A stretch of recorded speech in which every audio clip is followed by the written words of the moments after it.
نشست سلطان علی اکبر، نشست سلطان به روی منبر چنان پیمبر، به روی منبر چنان پیمبر، نشست سلطان علی اکبر، علی اکبر، علی اکبر، علی اکبر.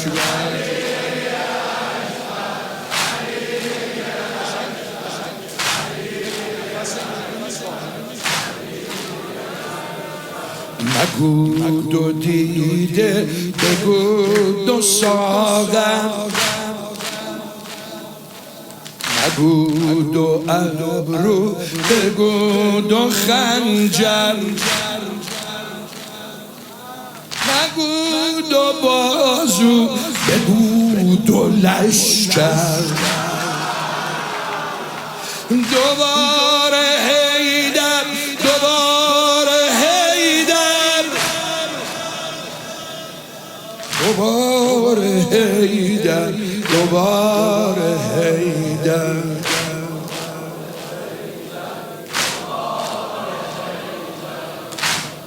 به به به به به به جانم بنابراین شد که شیر باشد میان میدان، دلیر باشد سند برای قدیر باشد.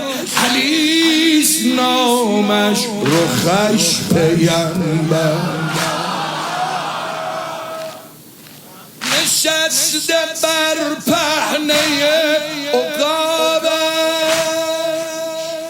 اسم است عقاب. نشسته بر پهنه عقابش، چکیده از ایده ها گلارش.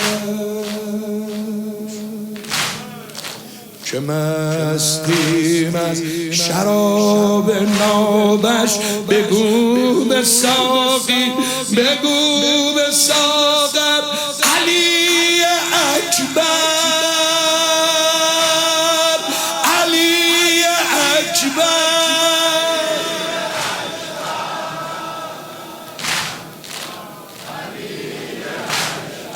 به به زمه سر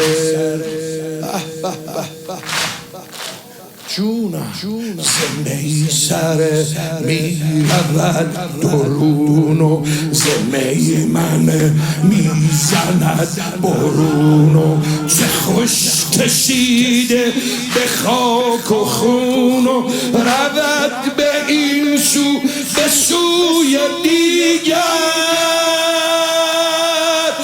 علی اکبر، علی اکبر، علی اکبر.